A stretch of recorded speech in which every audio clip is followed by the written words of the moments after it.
வணக்கம் மக்களே. இப்போ பார்த்தீங்கன்னா தமிழ்நாட்டில் ஒரு சின்னதாக ஒரு நாடக கம்பெனி ஒன்று உருவாகிருக்கு. சின்ன கம்பெனியில் பெரிய கம்பெனி தான். என்ன நாடக கம்பெனி பேருன்னு பார்த்தீங்கன்னா திராவிடிய முன்னேற்ற கழக நாடக கம்பெனி அப்படின்னு சொல்லிட்டு ஒரு கம்பெனி ஒன்று உருவாகிருக்கு. உங்களுக்கு எதாவது நாடகம் வேணால் சொல்லுங்கள், போட்டு தருவாங்க. இப்போ பார்த்தீங்கன்னா ஒரு நாடகம் ஒன்று போட்டிருக்காங்க 2 நாளைக்கு முன்னாடியே என்னமோ.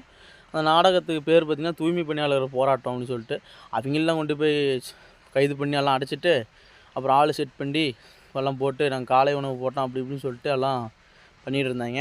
அதுலேயும் பார்த்தீங்கன்னா ஒரு அக்காலாம் பேசுது. பக்கத்தில் இருக்கிற அக்கா, நான் பேச மாட்டேன், எனக்குலாம் பேச தெரியாதுங்குது. நான் பேசுகிறேன்னு பக்கத்தில் இருக்கிற அக்கா பேசுது. கண்ணீர் மல்க எனக்கு ஐயா அதை பண்ணார் இதை பண்ணாருன்னு சொல்லுது. பரவாயில்ல, நல்லா நடிச்சிருந்தாங்க. நல்ல நாடக கம்பெனி, நல்லா நடிக்கக்கூடிய ஆளுகளில் தான் கூட்டு வந்து பண்ணியிருக்காங்க அப்படின்னு சொல்லிட்டு நான் ரொம்ப மன நெகிழ்ந்து போயிட்டேன். அந்த போராடிய மக்களின் கோரிக்கையை நிறைவேற்றுவாங்களா என்னங்கிறது தெரில. அப்புறம் அதை தரனாங்க. அதுக்கெல்லாம் செவி சாய்க்காம போராடிட்டு இருக்காங்களா என்ன, எந்த நியூஸ் இன்ஸ்டாகிராம் அதை பற்றிலாம் எதுவுமே வரல. ஆனால் வந்து கைது செய்யப்பட்ட அன்னைக்கு இரவு நடந்த அந்த கொடுமைகள்லாம் சொல்லி ஒவ்வொரு சின்ன சின்ன துண்டு செய்திகளாக இன்ஸ்டாகிராம்லேயோ யூடியூப்லேயோ வந்துட்டுருக்கு. அதுதான் நமக்கு தெரியுது. திரும்பவும் போராடுறாங்களா என்னங்கிறது தெரில. பார்த்தீங்கன்னா இவங்களை பற்றி நமக்கு எல்லாமே தெரியுது. இவங்க இப்படி தான் பண்ணுவாங்க, நமக்கு எல்லாமே தெரியும். இப்போ நாங்கள் இந்த காலம் இதுதான் பண்ணிகிட்டு இருக்காங்க. அந்த கட்சியோட கூட்டணியில் இருக்கிற அந்த கட்சியின் தலைவர் ஒருத்தர் பேசுகிறாரு. அந்த கட்சி அவர் என்ன சொல்கிறாருன்னா, அவர் கட்சியோட கொள்கையை பார்த்திங்கன்னா தாழ்த்தப்பட்டவர்களுக்கும் பட்டியலினத்தவருக்கும் ஒதுக்கப்பட்டவர்களும் அப்படின்னு சொல்லிட்டு இருப்பார்.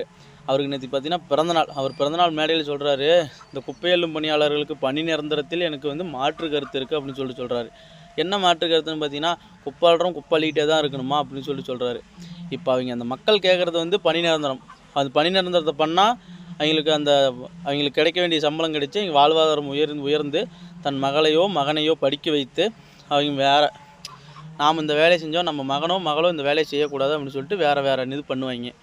அது கூட அந்த கட்சியின் தலைவருக்கு தெரியல. சட்டம் படித்த கட்சியின் தலைவருக்கு அது கூட தெரியலங்கிறது தான். அவங்களுடைய வாழ்வாதாரத்தை காப்பாற்றிக்கொள்ள தான் அந்த பணி நிரந்தரத்தை கேட்குறாங்க. அது கூட அந்த கட்சியின் தலைவருக்கு தெரில.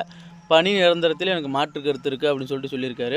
அவருடைய கருத்துக்கு உங்களுடைய கருத்து என்னங்கிறத சொல்லுங்கள். சாதாரணமாக எனக்கு கூட தெரியுது, அவங்களுக்கு அந்த பணி நிரந்தரம் கிடைச்சாதான் அவங்களுக்கு அந்த வாழ்வாதாரம் உயர்ந்து தன்னுடைய பின்காலத்தில் வரும் சந்ததியினருக்கு ஒரு நல்ல ஒரு இது பண்ணி கொடுக்கறதுக்கு பண்ணுவாங்கன்னு எனக்கு தோணுது.